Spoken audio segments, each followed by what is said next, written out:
उम्र देखे नहीं, जात पूछे नहीं, प्यार में दिल भी है, मुश्किलें नित नहीं। हो गए कुछ बार, कुछ हुए कत्लेआम, प्यार में सावधान, प्यार में सावधान। निधि ने ऐसा क्यों कहा कि नरेंद्र का मर्डर राजन कर सकता है? सर, वो लालची औरत मुझे फंसा के बदला लेना चाहती है मुझसे। क्यों मारा मेरे भाई को? क्या बिगाड़ा था उन्होंने तुम्हारा?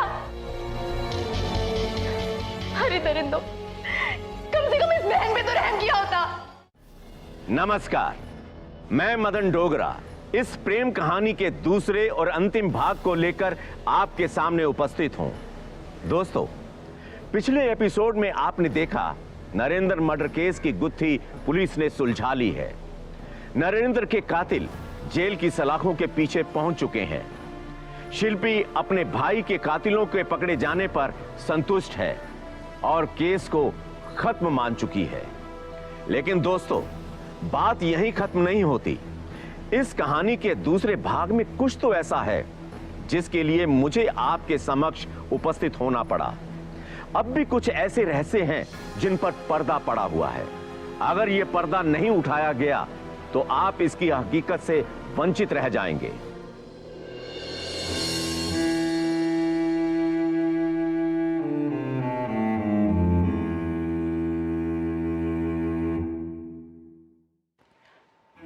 और कितना रोगी शिल्पी?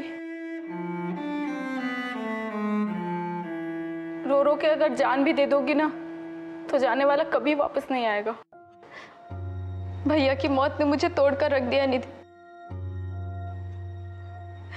अच्छे बुरे का होश ही खो बैठी हूं। तुमको भला बुरा कहा, मुझे माफ कर दो निधि। बस करो, और कितना शर्मिंदा करोगी मुझे? और तुमने जो किया, अगर तुम्हारी जगह मैं होती तो मैं भी वही करती। नहीं निधि, मत रोको मुझे, बोल लेने दो मुझे। मैं सोचती थी तुम्हारे भैया के बीच कुछ चल रहा है। नहीं, मैं गलत थी। असल में भैया किसी और से मिलने जाते थे। कोई बात नहीं, ऐसी गलतफहमियां हो जाती हैं। तुमसे एक बात पूछूं? बुरा तो नहीं मानोगी? पूछो। तुम्हें मुझ पे और राजन पर शक कैसे हुआ? नहीं निधि, मैं गलत थी।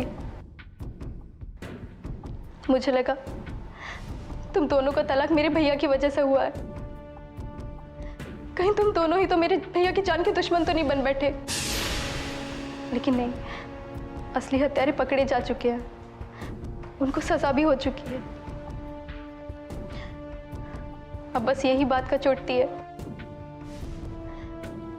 कि मेरी वजह से तुम दोनों को पुलिस का टॉर्चर झेलना पड़ा। एक बात कहूं, मानोगी? मानने वाली होगी तो जरूर मानूंगी।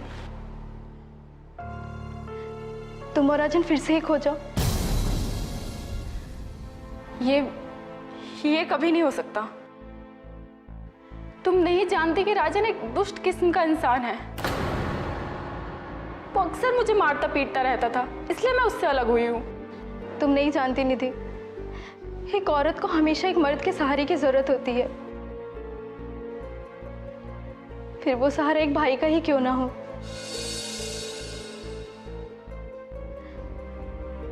अकेली औरत कितनी असुरक्षित है, ये भैया के जाने के बाद में मुझे इसका एहसास हुआ। ठीक है, मैं सोचूंगी। सोचो नहीं निधि, चलो तुम दोनों एक हो जाओगे तो मैं समझूंगी मेरे पापा का प्रायश्चित पूरा हो गया। प्रायश्चित? हाँ, प्रायश्चित।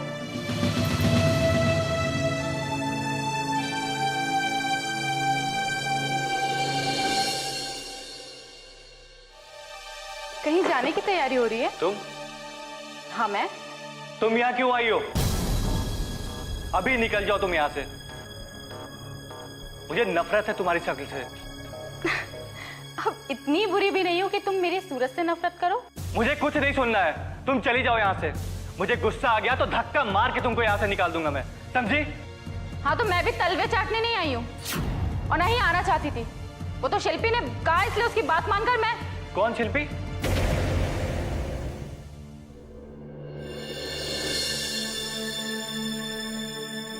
तुम मेरे घर? हाँ भैया। भैया, गलती किसी से भी हो सकती है, आपसे, मुझसे या निधि से भी। लेकिन इसका मतलब ये तो नहीं कि उसे माफ ना किया जाए। मैंने आप दोनों पर नरेंद्र भैया की हत्या का शक किया। मैं यहाँ पर अपनी गलती की माफी मांगने आई हूँ। प्लीज मुझे माफ कर दीजिए। इट्स ओके, कोई बात नहीं है। नरेंद्र भैया तो अब नहीं रहे, उनकी कमी तो जिंदगी भर खलेगी।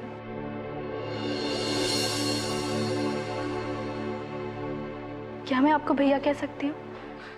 अभी तक तो तुम मुझे भैया ही कह रही हो। तो इस बहन की एक रिक्वेस्ट सुन लीजिए, कोर्ट से तलाक की अर्जी वापस ले लीजिए प्लीज। लेकिन इनसे कह दो कि मुझे मारपीट बिल्कुल पसंद नहीं है। अब अगर ये मारेंगे तो ननद भाभी मिलकर इनकी कुटाई कर देंगे। मुझे बहुत खुशी हो रही है कि आज आप दोनों साथ में हैं। और सबसे ज्यादा तो इस बात की खुशी है कि मुझे एक भाई मिल गया और भाभी भी। शिल्पी तुम बहुत अच्छी हो। अच्छा भैया, अब चलती हूँ। फिलहाल अब आना जाना तो लगा ही रहेगा। फिलहाल तो अभी पुलिस स्टेशन कॉल करना है। अभी कुछ बाकी रह गया क्या? नहीं भैया, बाकी तो कुछ नहीं है। बस ये जानकारी लेनी थी, कोर्ट ने उन हत्यारों को क्या सजा सुनाई। चलती हूँ भैया, अपना ख्याल रखना। तुम भी।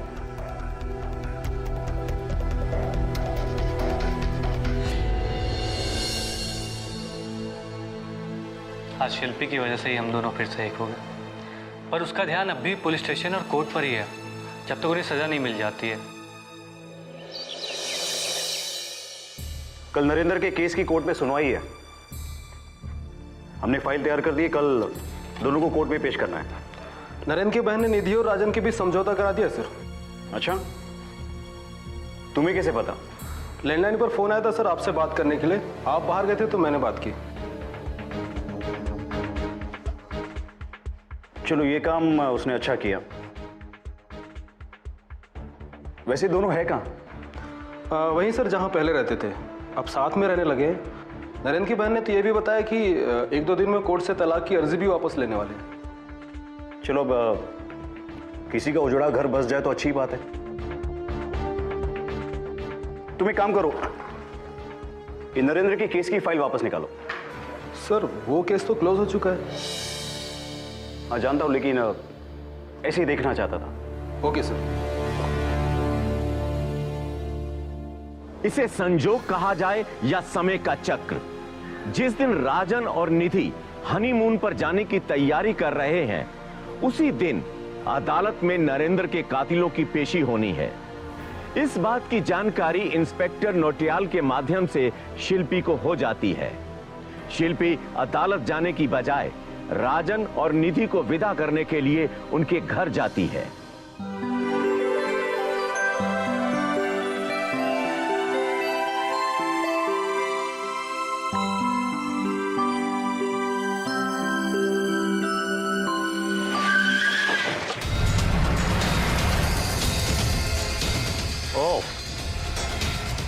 शहर छोड़ के भागा जा रहा है। हम शहर छोड़ के क्यों भागेंगे? हाँ, भैया भाभी शहर छोड़ के क्यों भागेंगे? भैया भाभी तो रिश्ता भी बना दिया तुमने। शायद तुम जानती नहीं तुम्हारे इस भैया भाभी ने किया क्या है। क्या किया है? मर्डर। क्या? खून किया इन दोनों ने। किसका? तुम्हारे भाई नरेंद्र का। इस अखबार को तो पहचाने गए होगे। नहीं, ये क्या है? कोई बात नहीं, इस हथौड़े को अरेस्ट देम। एक मिनट, रुको रुको रुको। इंस्पेक्टर साहब, जब हमने कोई खून किया ही नहीं है तो हमें फिर से अरेस्ट क्यों किया जा रहा है?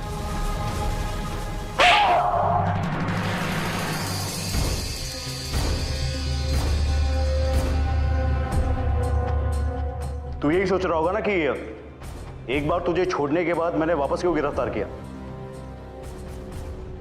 क्या करूं, ये शक का कीड़ा मेरा पीछा ही नहीं छोड़ता, और छोड़ेगा भी कैसे। नरेंद्र की खून की कोई और वजह भी तो नहीं थी जो शक किसी और पे जाता। मैंने तेरे पीछे अपने 2 खबरी लगा दिए थे जो 24 घंटे तेरी निगरानी रखे हुए थे, जिसकी तुझे खबर नहीं थी। फिर मैंने एक दूसरा ड्रामा रचा। 2 आदमियों को पकड़कर उन्हें नरेंद्र के खून के इल्जाम में अंदर कर दिया, जबकि वे नॉर्मल से छोटे मोटे पॉकेट मार थे। महीने 15 दिन में छूट जाएंगे, लेकिन उससे मुझे काफी सहायता मिली। मर्डर वेपन ले आओ। Yes sir. आप मुझे फंसाना चाहते हो? बेटा, मैं इतने शातिर दिमाग वाले को फंसाना नहीं चाहता, बताना चाहता हूं। सर,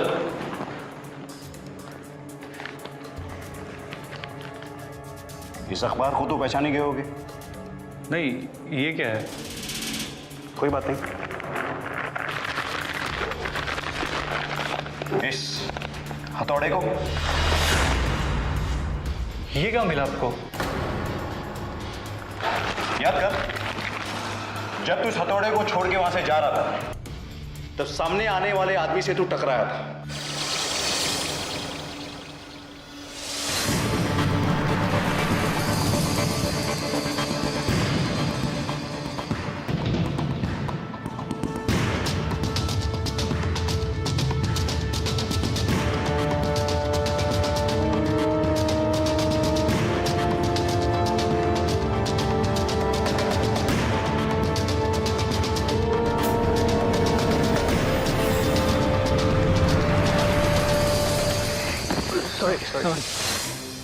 और जहां तूने हथौड़ा फेंका था, उस समय तो आदमी वहां से चला गया था, लेकिन तेरे जाने के बाद वो आदमी वापस वहां आया था।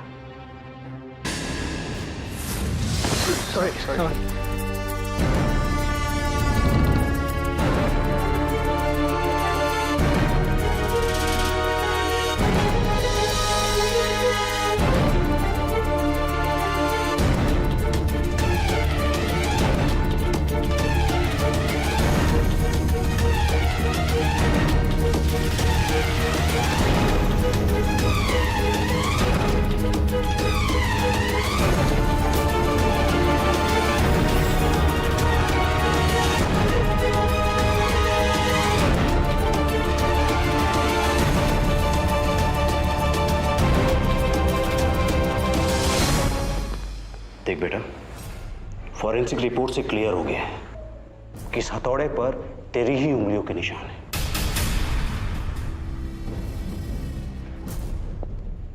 अब तू सीधे सीधे सच बोलेगा या मैं कोई और तरीका अपनाऊं?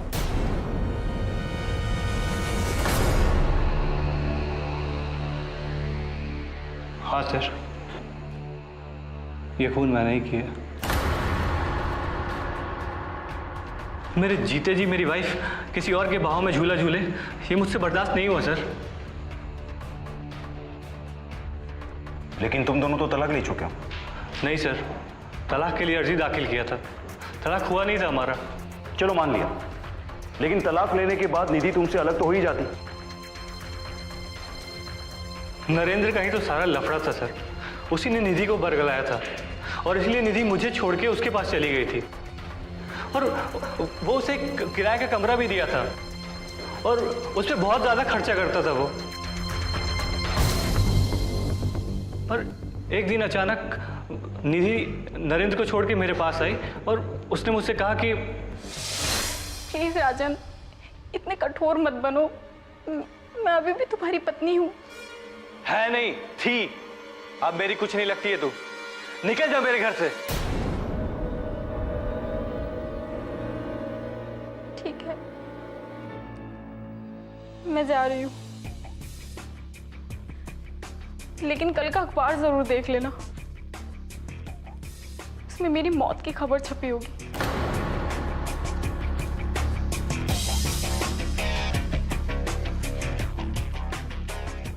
एक शर्त पे तुम मेरे साथ रह सकती हो। कैसी शर्त? मैं तुम्हारी सारी शर्तें मानने के लिए तैयार हूँ, बताओ मुझे। नरेंद्र की हत्या।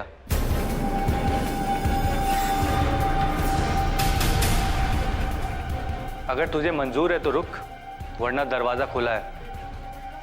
उधर से रिश्ता तोड़कर आई हूँ, यहाँ से भी चली गई तो कहाँ जाऊंगी? इसकी बात मानने में ही भलाई है।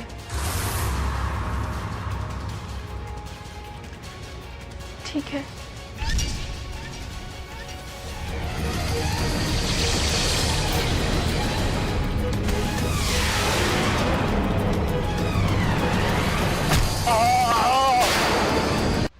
इसकी वाइफ को ले आओ। Yes sir. नरेंद्र के मर्डर में तेरी वाइफ भी तो शामिल है।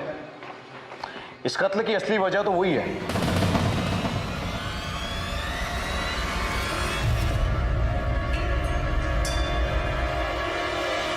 कमीनी, मेरे भाई को खा गई, मैं तेरा गला दबा दूंगी। आप शांत रहिए, इसको सजा कानून देगा। चल शुरू हो जा।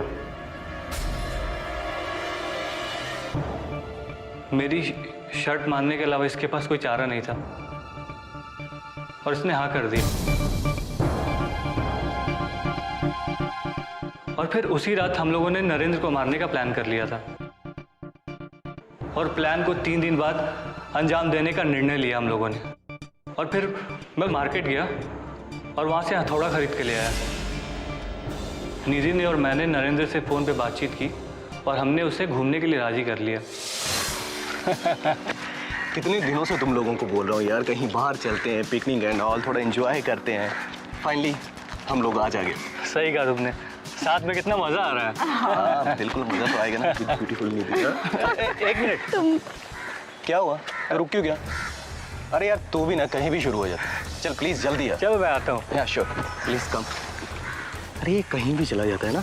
हाँ। ये तुम्हें थोड़ा वियर्ड नहीं लगता है कभी कभी? चलो ऐसे लोग भी होने चाहिए, लाइफ में थोड़ी ना एक्साइटमेंट बनी रहती है। जैसे तुम मेरी लाइफ में और मेरी लाइफ में कितनी सारी एक्साइटमेंट बनी रहती है ना। अच्छा, लेकिन ये अभी तक आया क्यों नहीं है? पता नहीं, कहाँ रह गया? हमेशा ऐसे ही करता है। यू हैव हिज नंबर ना, कॉल करो एक बार। कितना टाइम हो गया ना।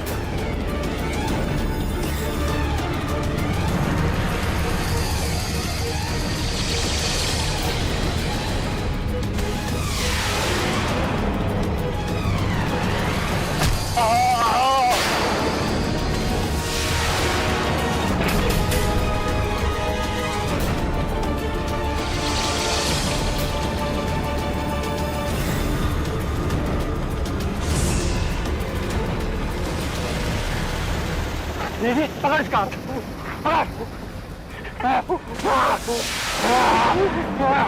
पकड़ इसका दे दे।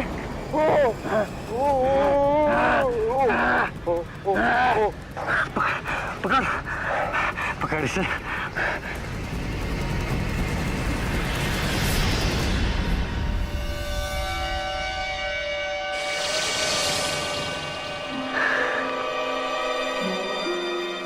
मर गया, खिलाफत है।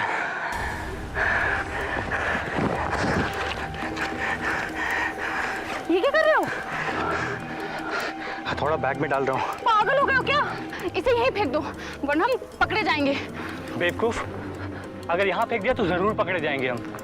और तुम्हें पता है, अगर ये हथौड़ा पुलिस के हाथों लग गया तो हमारे फिंगरप्रिंट्स उनके पास आ जाएंगे और उनके लिए बहुत आसान हो जाएगा हम तक पहुंचने में। चलो जल्दी चलो यहाँ से। अब इसे यहाँ झाड़ियों में फेंक दो, इसे जानवर खा जाएंगे तो हम पकड़े भी नहीं जाएंगे। जिंदगी में पहली बार तुमने अक्लमंदी की बात की है। चलो जल्दी चलो यहाँ से, इसको उठाओ।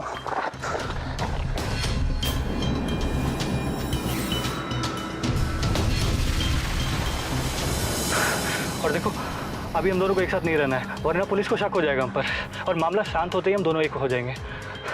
ठीक है? पापी हत्यारे, मैं तुझे निर्दोष जानकर तुझसे माफी मांगती रही,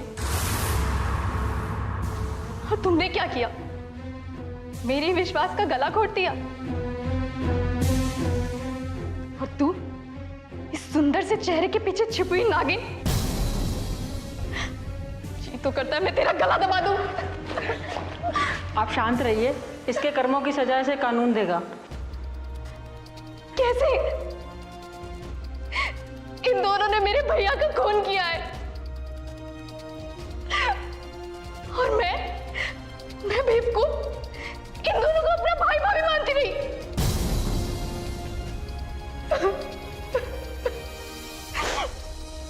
इंस्पेक्टर साहब, इन दोनों को छोड़िएगा नहीं, जहर मिला दीजिए इन दोनों को। शिल्पी जी, आप धीरज रखिए और कानून पर विश्वास कीजिए। दोस्तों, लोग प्यार तो कर लेते हैं, लेकिन प्यार में सावधान रहना भी जरूरी है, क्योंकि नरेंद्र के साथ जैसा हादसा हुआ वो आपके साथ भी हो सकता है। तो दोस्तों, फिर मिलेंगे एक नई कहानी के साथ। तब तक आप मुझे इजाजत दीजिए। जय हिंद।